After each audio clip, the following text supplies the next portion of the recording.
안녕하세요. 나의 실수는 침묵하지 않고 반드시 돌아온다.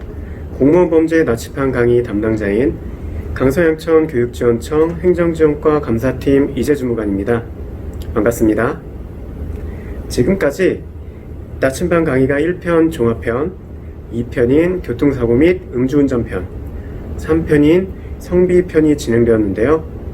이제 벌써 마지막 편인 4편, 기타 범죄 및 청탁금지법 순서가 되었습니다. 지금까지 주요 범죄들에 대해서는 모두 알아보았으니 기타 범죄에는 어떤 것들이 있는지, 청탁금지법 관련 주요 사항은 무엇인지 사례를 통하여 알아보도록 하겠습니다. 그럼 시작하겠습니다.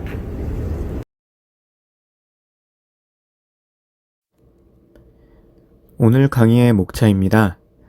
기타 범죄와 청탁금지법 관련 법률 및 지침, 기준을 확인해보고 주요 기타 범죄의 사례에 대해 살펴보겠습니다. 이후에는 청탁금지법 내용과 관련 질의를 알아보겠습니다. 그럼 첫 번째로 기타 범죄 및 청탁금지법 적용 관련 주요 법률 및 지침을 알아보겠습니다. 보시는 것처럼 형법, 공무원 비위사건 처리 규정, 지방공무원 징계규칙 등 법률 위반 공무원 처리 관련 법률 및 지침 등이 적용되고, 청탁금지 관련해서는 부정청탁 및 금품 등 수수의 금지에 관한 법률 및 시행령이 적용됩니다. 이와 관련하여 법률 위반 공무원 처리 기준을 확인해 보겠습니다. 일반 범죄 관련하여 처리 기준은 보시는 것과 같습니다. 기소유예나 구약식은 경징계로, 구공판부터는 중징계가 가능해집니다. 또한 징계규칙의 감경 제외 사항에 대하여 법률 위반 처리 기준에서 규정되어 있지 않은 사항은 구약식부터 중징계가 이루어질 수 있습니다. 참고로 징계의 감경 제외 사항은 다음과 같습니다. 금품 등 수수금지 위반 처리 기준은 직무관계 여부, 수수금액 100만원을 기준으로 이루어집니다. 거의 중징계 의결 요구 대상이며 이는 과태료 및 형사처벌과는 별도로 적용되는 것으로 청탁금지법상 형사처벌 관련 기준은 뒤에서 확인해 보겠습니다. 이제 주요 기타 범죄 사례를 알아보겠습니다. 대부분 알고 계시는 범죄들이겠으나 특이사항과 함께 말씀드려 보겠습니다. 절도 및 점유이탈물 횡령은 남의 물건을 가져간다거나 누군가 놓고 간 물건을 가져오는 것으로서 음식점 등에서 다른 사람의 옷이나 소지품을 본인 것으로 착각하거나 버려진 것으로 오인하여 가져오더라도 범죄 행위로 취급되니 유의하셔야 합니다. 폭행입니다. 음주 이후 시비가 붙어 폭행이 이루어지거나 주차 문제나 층간소음으로 폭행이 이루어지는 경우가 있고, 부부싸움이나 자녀 폭행으로 신고되어 가정보호 사건으로 송치가 된다면 징계의결 요구 대상이 됩니다. 또한 학생들을 지도하기 위해서 도구나 손, 발로 체벌한다면 폭행으로 아동복지법 위반 처벌을 받게 됩니다. 특히 물건을 던져서 폭행한다면 특수폭행이 되어 가중처벌됩니다. 명예훼손 및 모욕입니다. 오프라인에서 뿐만이 아니라 온라인에서도 타인에게 비방이나 욕설을 하게 된다면 적용이 되고, 발언 내용의 사실 여부와 상관없이 명예훼손죄가 성립됩니다. 전자금융거래법 위반입니다. 타인에게 대출 가능 및 금전지급 문자나 전화를 받고 본인의 카드와 비밀번호 등을 양도하는 행위를 말하며 대부분 대출이 불가능한 상황에 특별한 방법으로 대출이 가능하다고 해서 개인 통장, 비밀번호, 공인인증서 등 금융정보를 요구하고 이를 사용해 대포통장이나 불법 도박에 이용하여 제3의 피해자가 생기게 되니 주의하시기 바랍니다. 사기입니다. 택시비를 지불하지 않거나 식비를 지불하지 않는 경우, 개인 거래 시 돈을 받은 이후 물건을 보내지 않는 경우, 보험료 청구 관련해서 거짓으로 조작하여 보험금을 수령하게 되면 이 모두 사기죄에 해당합니다. 인터넷 게시판이나 휴대폰으로 다른 사람에 대한 허위 사실을 유포하거나 인터넷 사이트에 불법 동영상을 유포하는 경우, 타인의 이메일 등에 접속하여 이용한 경우 모두 정보통신망 이용 촉진 및 정보보호 등에 관한 법률 위반이 됩니다. 업무 처리 과정에서 취득한 개인정보를 타인에게 누설하게 되면 개인정보보호법 위반이며 음주 후 출동한 경찰관에게 욕설을 하거나 폭행을 하게 되면 공무집행 방해, 식당 등 영업 장소에서 소란을 피우면 업무방해죄가 됩니다. 도박입니다. 지인들과 고스톱 등을 하면서 돈을 주고받는다면 도박죄 적용이 됩니다. 또한 다른 사람과 도박 장소에 같이 있거나 본인의 아이디를 빌려줘서 다른 사람이 인터넷으로 도박을 한다면 도박 방조죄 성립이 가능하니 참고하시기 바랍니다. 자, 이제는 청탁금지법에 대해서 알아보도록 하겠습니다. 청탁금지법은 기본적으로 공무원이 대상이며 유초, 중, 고등학교 교원, 계약제 교원, 행정직원 등 학교 및 학교 법인과 직접 근로계약을 체결하고 근로를 제공하는 자, 또한 각종 법령 등에 따라 설치된 위원회 위원 중 공직자가 아닌 위원도 적용이 됩니다. 이를 공무수행 사인이라고 하며 학교에서는 학교운영위원회, 학교폭력대책자치위원회, 교권보호위원회 등이 있습니다. 청탁금지법은 공무원 등의 배우자에게도 적용되며 학교와 용역 계약을 체결한 업체의 소속 직원은 적용 제외됩니다. 청탁금지법에서 말하는 부정청탁이란 직접 또는 제3자를 통하여 직무를 수행하는 공직자 등에게 법령을 위반하여 14가지 대상 직무를 처리하도록 하는 행위를 말합니다. 부정청탁의 14가지 대상 직무는 다음과 같습니다. 인허가, 행정처분, 인사관련, 의사결정 관여, 계약 선정 관련 등 총 14가지 대상으로 규정되어 있습니다. 하지만 14가지 대상 직무임에도 다음 7가지 예외 사유에 해당할 경우에는 부정청탁에서 제외됩니다. 법령 기준에서 정한 절차와 방법에 따른 특정 행위 요구, 공개적으로 특정 행위 요구, 선출직 공직자 등이 공익 목적으로 3자의 고충민원 전달, 법정 기한 내 업무 처리 요구, 직무 법률 관계에 대한 확인과 증명 등 신청 및 요구, 질의와 상담을 통한 법령 또는 제도 등 설명이나 해석 요구, 마지막으로 사회의 상규에 위배되지 않는 행위가 7가지의 예외 사유입니다. 이제 금품 등의 수수 금지를 알아보겠습니다. 먼저 금품이란 금전, 유가증권, 부동산 등 일체의 재산적 이익, 음식물, 골프 등 접대 향응 또는 교통, 숙박 등 편의 제공, 채무 면제 등 그 밖의 유무형의 경제적 이익을 말합니다. 그렇다면 제재 대상이 되는 그 기준은 어떨까요? 지금 보시는 표와 같습니다.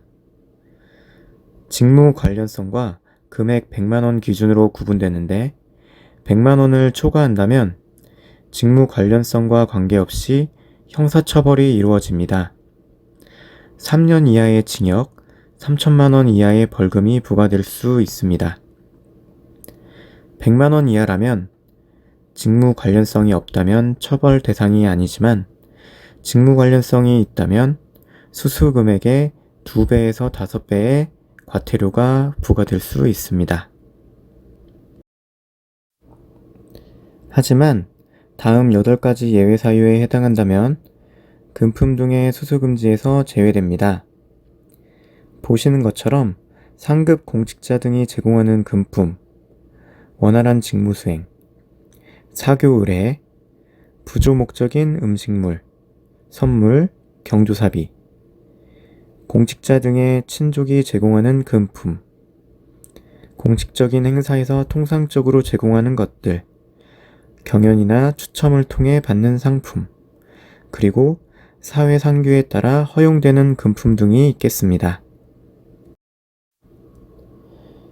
금품 등의 수수금지 관련 주요 사항을 알아보면 음식물은 3만원까지 가능하고 선물은 5만원, 이 중에 농수산물이나 가공품은 10만원까지 가능합니다. 단, 금전이나 상품권 같은 유가증권은 제외되는데요.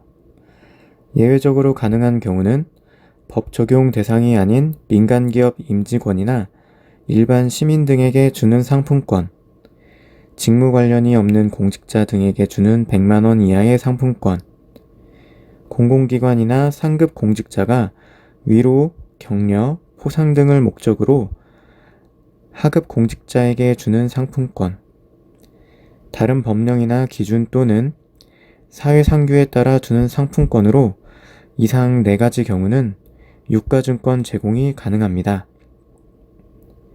이어서 알아보면 경조사비는 5만원까지 가능하며 화환조화는 10만원까지 가능합니다.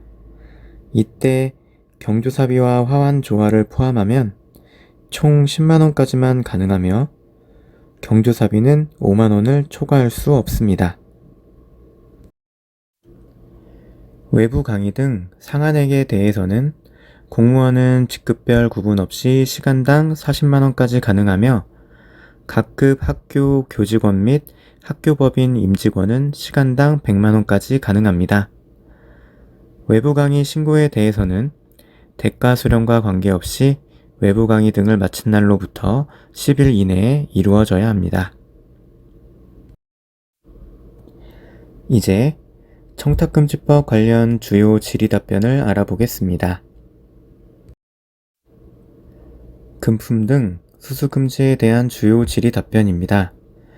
명절의 직무와 관련된 협회에서 기관이나 부서로 배송된 선물은 특정 직원 앞으로 왔다는 등의 사정이 없는 한 기관장이나 부서장에게 온 선물로 보는 것이 상당하므로 신고나 반환 등의 절차를 이행해야 합니다. 학생들을 대상으로 수련회나 체험학습과 관련하여 업체에서 일정 비율의 교사에게 무료로 교통 및 숙박을 제공하는 것에 대해서는 금품 등 수수금지 위반이 됩니다. 성수기 콘도 예약을 못하는 상황에서 거래업체 직원을 통해 전망 좋은 콘도를 예약하는 경우는 어떨까요? 콘도 예약을 하지 못하는 상황에서 직무 관련자에게 좋은 콘도를 부탁하여 예약하였다면 이는 편의 제공을 받은 것으로 볼 수 있어 비록 자비로 부담하였더라도 위반 사항이 됩니다. 수수금지 금품 등의 예외 사유 중 음식물에 대해 알아보겠습니다. 이 질문에 대해서는 부가가치세는 음식물 가격에 포함되어 표시되므로 음식물의 가액 범위에 포함됩니다. 공무원이 직무 관련자로부터 3만원 식사를 제공받고 근처 카페에서 커피까지 제공받았다면 식사와 음료 접대 행위가 시간적, 장소적으로 근접성이 있으므로 1회로 평가 가능하며 이 경우 접대받은 합산 가액이 3만원을 초과하기 때문에 예외 사유에 해당하지 않습니다. 공무원은 같은 동료 사이에도 3만원을 초과하지 않는 범위에서만 식사가 가능한지에 대한 답변은 같은 기관 내 직무 관련이 없는 동료라면 가능합니다. 식사를 한 후 1인당 식사비가 5만원이 나온 경우 3만원은 제공자가 결제하고 2만원은 공무원이 결제하였습니다. 이 경우 음식물 가액 기준 3만 원을 초과하는 부분에 대해서 공무원이 지불하였으니 가능한 부분입니다. 결혼식에 참석한 하객에게 가액 기준 3만 원을 초과하는 음식물을 제공하는 것에 대해서 이는 전통 관습이고 불특정 다수인에게 제공하는 것이므로 사회상규에 따라 허용됩니다. 지금부터는 선물 관련입니다. 시가 7만 원 상당의 선물을 할인받아 5만 원에 구입하여 사교 의뢰 목적으로 공무원에게 선물하였다면 영수증 등으로 실제 구매가가 확인되는 경우 위반 행위가 아닙니다.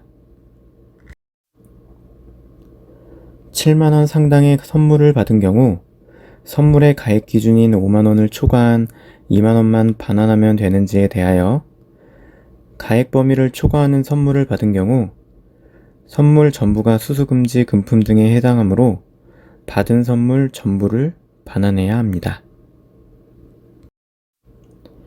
공무원에게 택배나 우편을 통해 선물을 전달하는 경우 택배비나 우편비가 선물의 가액에 포함되는지에 대한 답은 택배비 또는 우편비는 공무원에게 제공되는 것이 아니므로 가액에 포함되지 않습니다.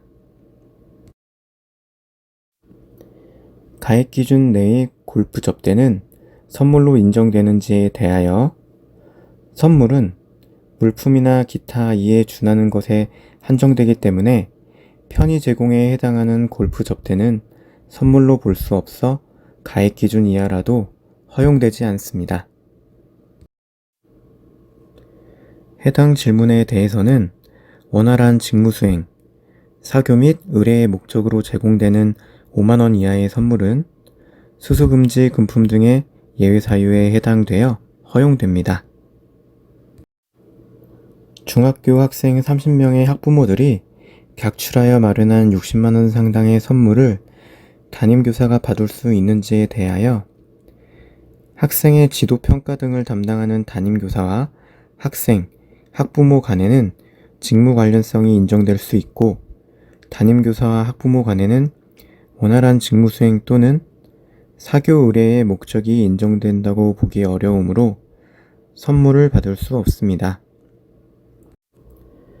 스승의 날에 졸업생으로부터 35만 원 상당의 선물 세트를 받은 경우 돌려줘야 하는지에 대하여 교사와 직무 관련성이 인정될 수 있는 자는 재학생, 학부모 등이며 졸업생은 특별한 사정이 없다면 직무 관련성이 인정되지 않을 것으로 보이므로 직무 관련성이 없는 졸업생이 스승의 날에 단순히 감사의 뜻으로 제공하는 선물은 받을 수 있을 것입니다.